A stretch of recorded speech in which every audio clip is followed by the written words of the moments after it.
Olá, gente, tudo bem? O nosso vídeo de hoje é sobre design inteligente.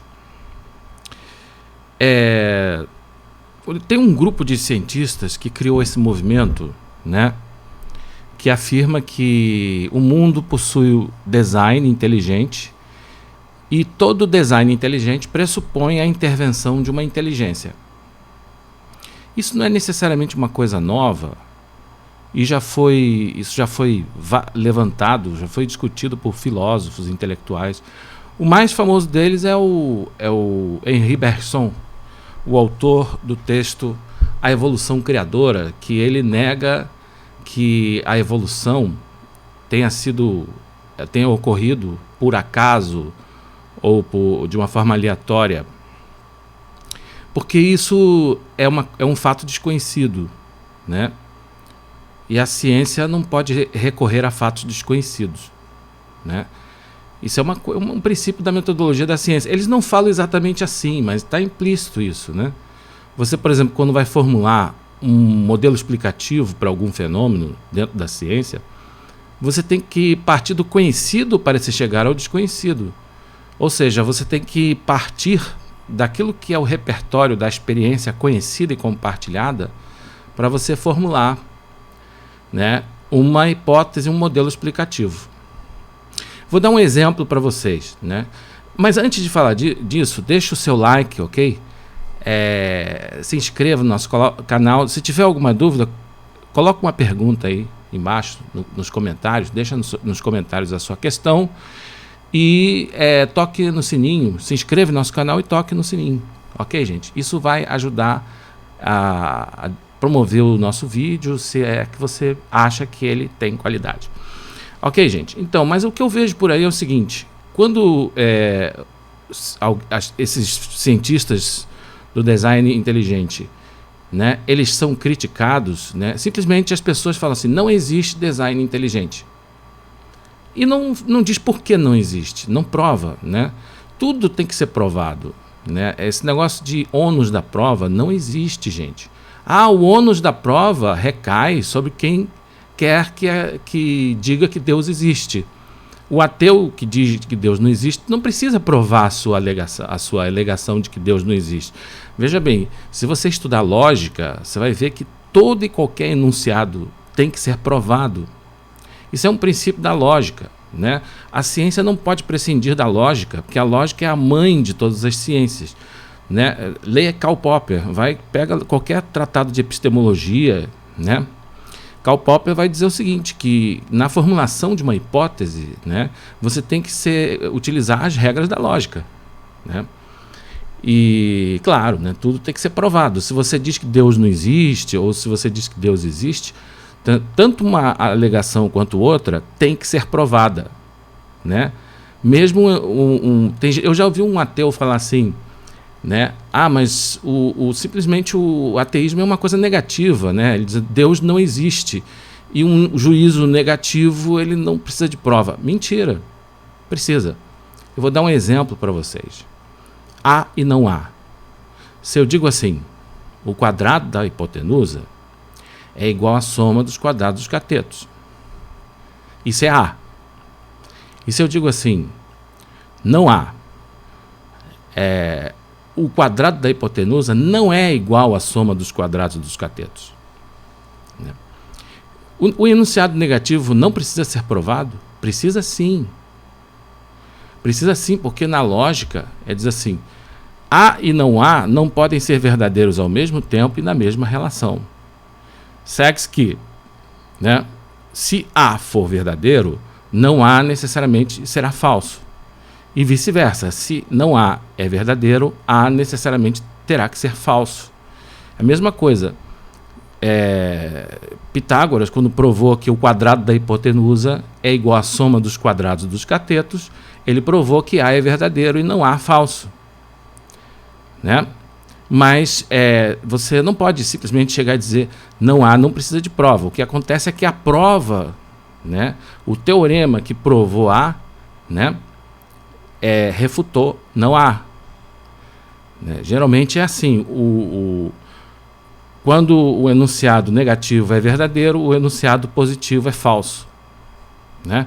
Vai estudar o princípio da não contradição e do terço excluído ou terceiro excluso, né? Segundo o qual não é a verdade que há e não há possam ser verdadeiros ao mesmo tempo e na mesma relação. Tá? E fora isso, há também o princípio da razão suficiente, que é um outro princípio universal da razão, segundo o qual todo enunciado, nenhum fato existe, nenhum enunciado pode ser considerado verdadeiro sem razão suficiente para ser assim e não de outro modo. Não interessa se esse enunciado é A ou não há. Tudo tem que ser provado. Então, se você diz não existe design inteligente, você precisa provar. Se você diz não existe design inteligente, você também tem que provar, né? Então, o enunciado, seja ele positivo ou negativo, precisam de prova, né? Então, como eu estava falando no início, né, toda a construção do conhecimento ela tem que partir do conhecido para se chegar ao desconhecido. Você não pode partir do desconhecido para se chegar ao desconhecido. Por isso que não se pode utilizar, né, fatos desconhecidos na construção do saber científico. Não se pode fazer isso. Se você diz assim, né, não existe design inteligente e tudo surgiu, toda a vida, todo o universo surgiu do acaso. Isso é um fato desconhecido, porque ninguém nunca viu o acaso gerar ordem e complexidade no nível dos seres vivos. Entendeu? Eu vou ilustrar melhor isso daí, e você vai ver que a própria ciência utiliza design inteligente, né? Por exemplo, o cientista, né? Os cientistas, quando eles querem descobrir vida inteligente em outro planeta, né? Em Marte, por exemplo. Inclusive tem um livro do Carl Sagan que ele vai discutir, não sei se é um livro, mas o Carl Sagan, né, ele também entra nessa discussão, né? Então, se nós queremos encontrar, é um exemplo que eu estou dando, né, vida inteligente em outro planeta, o que a gente tem que fazer? A gente tem que ter um conceito sobre o que seja inteligência. Se a gente não tiver um conceito sobre o que seja inteligência, como a gente vai encontrar vida inteligente se a gente não sabe nem reconhecer a inteligência? Né? Então, existem vários conceitos sobre o que seja inteligência. Por exemplo, inteligência é a capacidade de resolver problemas. Inteligência enfim, né, é aquilo que coloca fins, é encontrar finalidades, é estabelecer ordem, é ordenar, né, enfim, geometricamente. Tudo isso existem várias noções, né, sobre vários conceitos de inteligência, mas todos eles têm em comum algo. Sabe o que é? O parâmetro de inteligência é a inteligência humana. Os próprios cientistas reconhecem isso. Então, qual é o único parâmetro de inteligência que nós conhecemos para a gente formular um conceito de inteligência? O único parâmetro de inteligência que nós temos é a inteligência humana. Não existe outra noção. Até para você dizer que o golfinho é inteligente, né, você precisa da inteligência humana. Por que o golfinho é inteligente? Porque ele brinca com a bola, igual um ser humano. Tudo bem, porque o ser humano brinca com a bola, né? Então, mesmo a inteligência do golfinho tem como base a inteligência humana. Por que o elefante é inteligente? Porque ele pinta, né? Ele pinta ao 7. Porque o ser humano pinta ao 7. Então, mesmo quando você fala, né, que um animal é inteligente, você está partindo da única noção de inteligência que a gente tem, que é a inteligência humana. É igual que você vai no garimpo, né? Você quer garimpar diamante, né? Quer encontrar diamante. Mas se você não sabe reconhecer um diamante, como é que você vai procurar? Como é que você vai encontrar um diamante? Difícil, né? Então você já tem que conhecer o diamante, né? Então nós temos que partir do conhecido para se chegar ao desconhecido. Você, para reconhecer vida inteligente em Marte, por exemplo, você tem que ter uma noção sobre o que seja inteligência. E você só pode ter uma noção sobre o que seja inteligência se você partir da experiência dos parâmetros que nós possuímos, o nosso repertório de vivências, né? Então, por exemplo, Carl Sagan ele vai dizer, se você encontrar formas muito simétricas em Marte, se você encontrar figuras de grande complexidade, que têm sentido, que formam algum tipo de comunicação, né, algum tipo de mensagem, com certeza é sinal de que ou tem ou já teve vida inteligente em Marte. Mas o que você está fazendo? Você está utilizando o parâmetro de inteligência do ser humano, porque o ser humano cria formas simétricas. O ser humano, é a intervenção da inteligência que cria, né, objetos, né? Por exemplo, isso aqui, ó, jamais poderia ter surgido ao acaso. Isso aqui só pode ser... Se você diz que isso aqui surgiu ao acaso, você está extrapolando o repertório da nossa experiência conhecida e compartilhada, porque ninguém nunca viu um objeto como esse surgir ao acaso. Só isso. Você não pode... Se você diz que isso aqui que esse controle remoto surgiu ao acaso, você está enunciando um fato desconhecido e, muito mais do que isso, você está enunciando um fato extraordinário. E fatos extraordinários precisam de provas extraordinárias. Entendeu? Agora, se você diz que esse controle remoto foi feito pelo homem, aí sim, aí você está enunciando um fato conhecido, um fato, entendeu? Conhecido e compartilhado, ou seja, isso está dentro do nosso repertório da experiência conhecida. Né? Então você vai lá em Marte, se você vê sinais da intervenção de uma inteligência como a do homem, é sinal de que existe vida inteligente, ou existiu vida inteligente em Marte. Não tem como você formular outro conceito de inteligência que não seja aquilo que a gente conhece, porque você não pode utilizar fatos desconhecidos, nem fatos extraordinários para formular uma hipótese de trabalho. Você não pode... isso é lógica, você não pode prescindir da lógica, porque a lógica é a mãe de todas as ciências. Entende?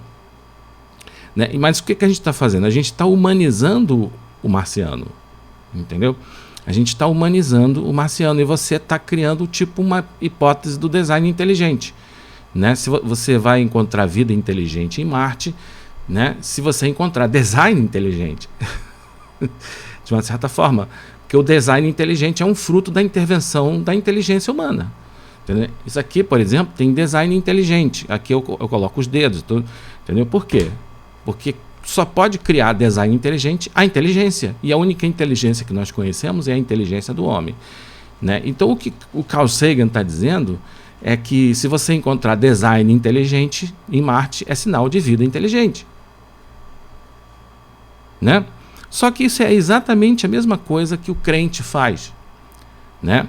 Da mesma forma que o cientista não erra, né, quando humaniza a inteligência marciana, né, porque ele está partindo do conhecido para se chegar ao desconhecido, está partindo do repertório da experiência que nós temos para se chegar né, ao desconhecido. O crente ele também vê design inteligente do universo, né, e o cientista do design inteligente também vê o traçado inteligente do universo, e ele é obrigado a ter que partir do desconhecido, ou do conhecido para se chegar ao desconhecido, para se chegar a uma explicação acerca do traçado do universo e do design inteligente que existe nos seres vivos. Né? Por exemplo, o sistema circulatório humano é um sistema de engenharia hidráulica. Né? E um sistema de engenharia hidráulica só pode ser, digamos assim, elaborado por uma inteligência, por um engenheiro. Se você diz, existe um sistema de engenharia hidráulica que surgiu ao acaso, isso você está enunciando um fato desconhecido, um fato extraordinário. Isso extrapola a nossa experiência conhecida. Você não pode apelar para fatos desconhecidos e fatos extraordinários. Né? Se não, vejamos, por que o Saci Pererê é um fato extraordinário? Porque ele extrapola a nossa experiência conhecida e compartilhada. Ninguém nunca viu um Saci Pererê. Assim como ninguém nunca viu o design inteligente surgir ao acaso. Não existem paralelo disso. Entendeu? Isso é uma invenção, é uma casteleira nos ares. Né?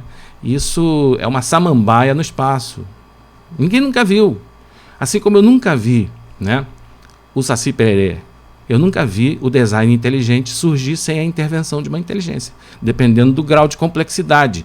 Entendeu? Isso aqui tem um alto grau de complexidade, assim como os seres vivos também têm uma complexidade ainda muito maior do que isso. Se é verdade que isso não pode surgir ao acaso, muito menos que a vida pode ter surgido ao acaso, porque isso extrapola a experiência conhecida, porque isso é um fato desconhecido, porque isso é um fato extraordinário. O Saci Pererê é um fato extraordinário porque ninguém nunca viu. Assim como ninguém nunca viu a vida surgir ao acaso. Né? É um fato extraordinário. Não pode ser utilizado para você construir conhecimento científico. Né? A própria ciência utiliza, né, o design inteligente e esse princípio da lógica, né, que o conhecimento deve ser construído partindo-se do conhecido para se chegar ao desconhecido. Né? Então tem lógica. O crente e o cientista do design inteligente, ele vê o traçado do universo, vê inteligência, né? E conclui, né, que vê aquela ordem, né, a complexidade, o traçado e o design, né, e conclui que é uma inteligência que fez aquilo, porque ele está partindo do conhecido para se chegar ao desconhecido. Da mesma forma que o cientista não erra partindo da inteligência humana para se entender a inteligência marciana, né?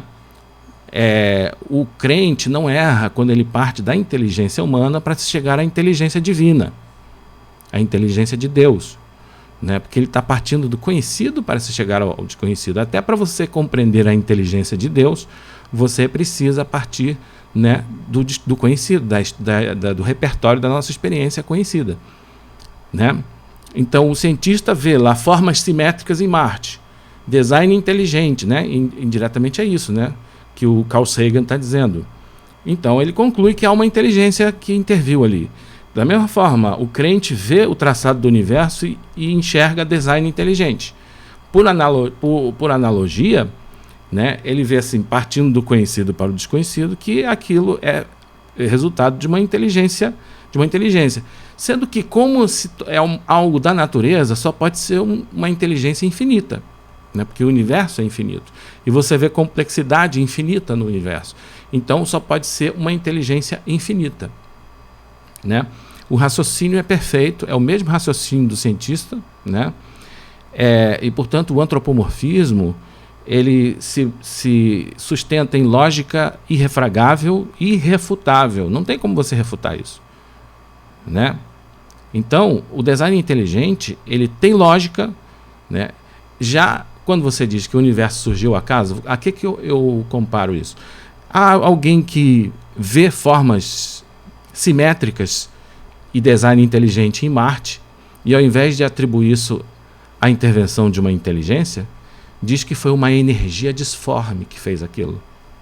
Isso aí foi uma energia, foi sei lá, a nuvem quântica, alguma coisa assim, que construiu. Se você encontra, por exemplo, uma pirâmide em Marte, ou mesmo, sei lá, uma estátua, vamos supor assim, uma estátua esculpida, se você encontra uma estátua semelhante ao Davi de Michelangelo, com aquela perfeição.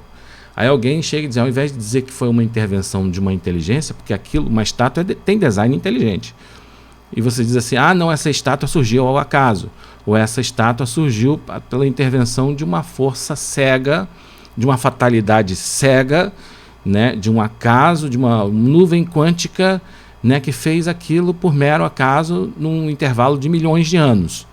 Aí isso é outro problema, essa coisa dos milhões de anos que a ciência, né? Sim, o que eles vão dizer é o seguinte, né? É uma coisa muito pouco provável, mas em milhões, bilhões de anos pode acontecer. O que eles estão querendo dizer é que o espaço de tempo de bilhões de anos é tão grande, que até um fato extraordinário pode acontecer. Ora, mas então isso terá que ser válido para outros fatos extraordinários, por exemplo, o Saci Pererê, o Pégasus, né, o Papai Noel. Todas essas coisas são fatos extraordinários. Quem diz que já viu o Papai Noel está enunciando um fato extraordinário, que ninguém nunca viu, né? Então isso tem que servir para outros fatos extraordinários, né? Isso quer dizer que em milhões de anos, né, pode surgir qualquer fato extraordinário, inclusive o Pégasus, né? Certa feita, eu já falei isso no vídeo, vou falar de novo, né? Eu estava conversando com um cientista, né, pelos comentários de um vídeo, e sobre uma cirurgia espiritual, e esse cientista chegou e falou assim, sobre a cirurgia espiritual do Dr. Fritz, que estava num vídeo que falava sobre isso. Me repete isso em condições controladas, que eu acredito em você. Aí eu redarguí, né, respondi, né, da seguinte maneira: vocês também dizem que a vida surgiu ao acaso e não existe design inteligente, né? Repete isso em condições controladas, que eu acredito em você. Aí sabe o que ele me respondeu? Eu repito, mas me dá bilhões de anos que eu repito. Aí eu cheguei para ele, uma coisa que demora bilhões de anos para ser demonstrada não é demonstrável, porque ninguém vive isso tudo. Ninguém vive bilhões de anos. Entendeu? Então o que você está fazendo? Você está adiando a responsabilidade que você tem, né, de ter que provar o que você está falando para daqui a bilhões de anos. Você está adiando o compromisso que se tem de provar o que você está falando para daqui a bilhões de anos. Né? Quer dizer, na verdade, você está se furtando, né? Você está se esquivando furtivamente, né, da exigência de provar o que está falando. Né? Porque ninguém vai viver bilhões de anos. Né? Então, a mesma coisa, se alguém chega e diz, o Papai Noel existe. Aí, prove. Ah, não, mas eu preciso de bilhões de anos para provar. Né? Preciso de bilhões de anos. Então, o que eu estou fazendo? Eu estou provando qualquer coisa. Né? Com esse argumento dos bilhões de anos, eu posso provar qualquer coisa. Porque se um fato extraordinário pode ocorrer em bilhões de anos, né? Claro que qualquer outro fato extraordinário, né, também poderá ocorrer em bilhões de anos. Né? Então, com isso, você pode provar qualquer coisa. Qualquer coisa. Entendeu? Então, na ciência, as coisas têm que ser provadas em tempo hábil. Por exemplo, todo corpo possui inércia. Entendeu? Isaac Newton não precisou de bilhões de anos para provar isso. Né? Como é que Torricelli provou a pressão atmosférica? Com um barômetro. Né? Ele não precisou de bilhões de anos para provar a pressão atmosférica. Se ele chegasse na Academia de Ciências, se Torricelli chegasse lá na Academia de Ciências e dizer, vou provar a pressão atmosférica. Só que tem um problema. Né? O meu barômetro ele demora bilhões de anos para funcionar. Muito provavelmente ele seria expulso da Academia de Ciência imediatamente. Entendeu? Como um charlatão. Né? Mas o pessoal da ciência materialista utiliza esse argumento e é considerado gênio. Né? Então a ciência ela precisa ser provada em tempo hábil. Outra coisa, o método científico, né, ele tem que trabalhar com invariâncias e não com coisas, fatos únicos e singulares. A vida surgiu ao acaso é um fato singular. Assim como encontrar um amigo numa quinta-feira de manhã no calçadão da praia, ao acaso, entendeu? É uma coisa que é um fato único. Não tem como você repetir, né? Não tem como reproduzir. Entendeu? Então, na verdade, pedir para reproduzir a vida surgir ao acaso é uma ironia, né? Porque é um fato singular. Né? O que é acaso? Acaso é uma coisa que acontece sem causa. Né? E não existe efeito sem causa, que isso é um contrassenso completo. O que eu tenho para falar para esses cientistas, né, é que eles devem estudar lógica. Né? O cientista ele perde muito tempo estudando física, biologia. Perde não, ele está ganhando. Né? Ele estuda muito a ciência, mas não estuda a lógica. E esse é o problema da ciência. Precisa estudar lógica. Né? Bilhões de anos, gente. Isso é outro fato desconhecido. Isso é uma coisa interessante, né? Por que você dizer que um fato extraordinário pode acontecer em bilhões de anos? Porque bilhões de anos é um espaço de tempo, é uma sequência temporal tão grande, né? É um período tão grande temporal, né? Que qualquer coisa pode acontecer. Isso é o que está por trás dessa história de dizer que em bilhões de anos um fato extraordinário pode acontecer. Né? Que bilhões de anos é um intervalo tão grande de tempo que qualquer coisa pode acontecer. Só que isso é um fato desconhecido. E você não pode apelar para fatos desconhecidos. Entendeu? Porque ninguém vive bilhões de anos. Né? Então isso não é uma coisa testável pelo método científico. Como é que você vai fazer um experimento de laboratório que demora bilhões de anos para ser executado? Não pode ser, isso está fora do alcance do método científico, dos instrumentos da ciência. Tá? Então você não pode apelar para fatos desconhecidos, não pode apelar para fatos extraordinários. Não pode. Vai estudar metodologia da ciência, estuda epistemologia. Tudo bem? Era isso que eu tinha para dizer.